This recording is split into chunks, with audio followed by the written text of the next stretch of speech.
La Voix de l'Espérance, une émission qui vous apporte paix, joie, confiance et espérance.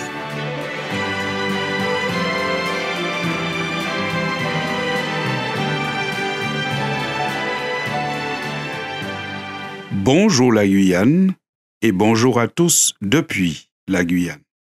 Changer d'année et d'habitude.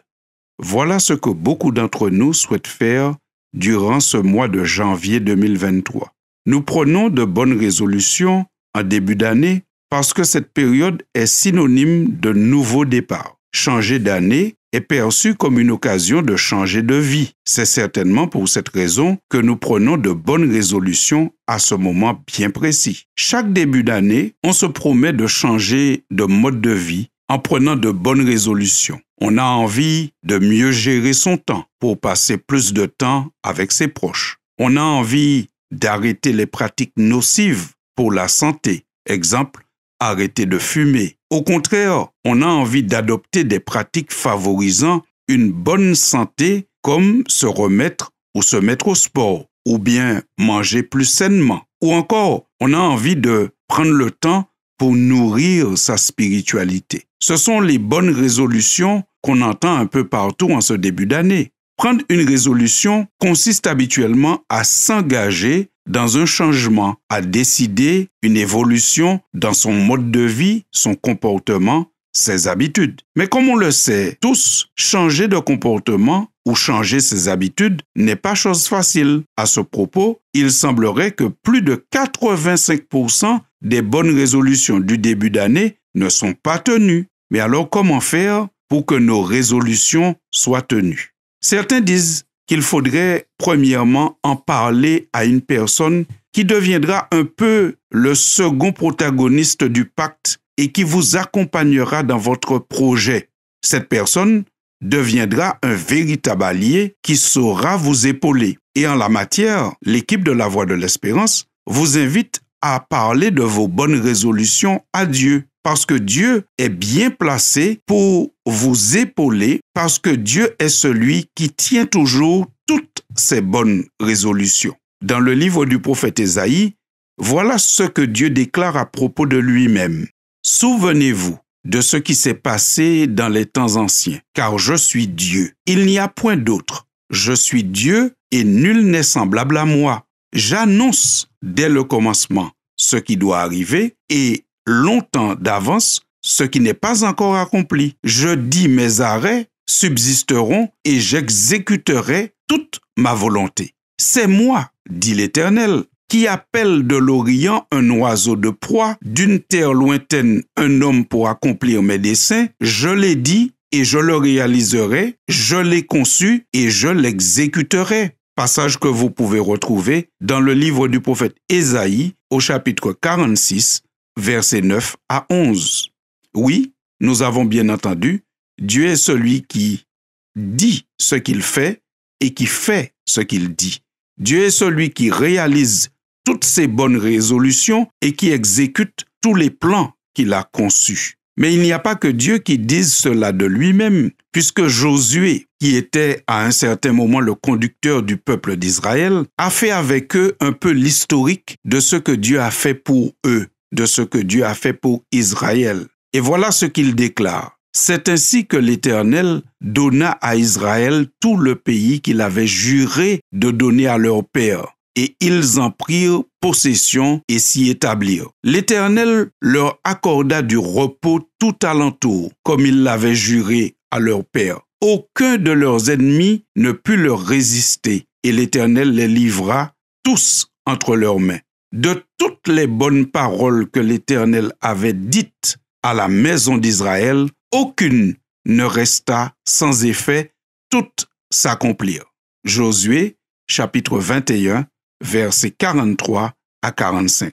Josué, en regardant dans son rétroviseur, dans le rétroviseur historique du peuple qu'il conduit, il peut dire que toutes les bonnes paroles prononcées par l'Éternel se sont accomplies. Autrement dit, Dieu est celui qui tient toujours toutes ses résolutions. Par conséquent, si les psychologues nous recommandent de parler à une tierce personne de nos bonnes résolutions, une personne qui pourra nous motiver, nous seconder, une personne qui deviendra un allié, qui va nous rappeler nos bonnes résolutions et nous encourager, c'est une bonne chose. Mais on peut ajouter Dieu dans notre désir de réussir une bonne résolution, car il est celui qui a le pouvoir de nous aider. La deuxième chose qui peut nous aider à tenir nos bonnes résolutions, c'est de croire que ce que nous faisons a des répercussions sur les autres, sur nos proches et sur la société en général. On pourrait résumer cela en disant « nul ne vit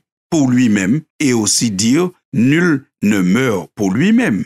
Expliquons-nous un peu. Si une personne, en ce début d'année, prend la résolution d'adopter de bonnes pratiques pour favoriser sa santé, si elle arrive à tenir ces résolutions, ce sera d'abord un bien pour cette personne elle-même, mais ensuite, ce sera aussi une joie pour ses proches et un bienfait aussi pour ses proches, mais cette personne sera aussi en bien à la société, car ce sera un citoyen en bonne santé et actif pour le bon fonctionnement de la cité. Autrement dit, nul ne vit pour lui-même. Quand quelqu'un réussit une bonne résolution, c'est un bien pour lui, c'est un bien pour ses proches et c'est un bien pour la société. Par notre influence, c'est-à-dire quand nous réussissons à tenir une bonne résolution, eh bien nous pouvons motiver d'autres personnes et leur dire « si je réussis, tu peux aussi réussir ».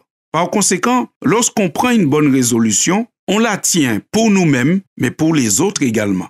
Et ça, c'est une motivation. Imaginez un père de famille qui prend la résolution d'arrêter de fumer en 2023. Mais c'est un bien pour lui, mais il va influencer ses enfants à ne pas fumer puisqu'il ne sera pas un exemple de fumeur pour eux. À la liste des personnes impactées par nos actions, on peut ajouter Dieu aussi. Parce que oui, tout ce que nous faisons, bien ou mal, réjouit ou attriste le Seigneur. Et nous avons besoin d'être conscients que lorsque nous réussissons une bonne chose, nous faisons la joie de Dieu. A contrario, lorsque nous faisons ce qui est mal, eh bien, nous faisons de la peine à notre Dieu. C'est ainsi que dans l'évangile de Luc au chapitre 15, Jésus déclare qu'il y a beaucoup de joie dans le ciel pour un seul pécheur qui se repent que pour 99 justes qui n'ont pas besoin de repentance. Autrement dit, lorsqu'une personne change de conduite, change de comportement, adopte quelque chose de bien et délaisse ce qui est mal, eh bien, il y a de la joie dans le ciel. Chers amis de la Voix de l'Espérance, c'est ainsi que nous vous laisserons aujourd'hui, en vous disant que certainement, vous avez pris de bonnes résolutions pour 2023. Alors, pensez à associer Dieu à votre projet. Il peut vous donner la force de réussir. Mais pensez aussi qu'en réussissant ce projet, vous faites du bien à votre personne, à ceux qui vous entourent, à la société, et vous procurez de la joie à Dieu. Que toutes ces choses nous aident et nous motivent à tenir nos bonnes résolutions pour 2023. Changer d'année et changer d'habitude, c'est possible. C'est une vie nouvelle qui commence, une nouvelle destinée.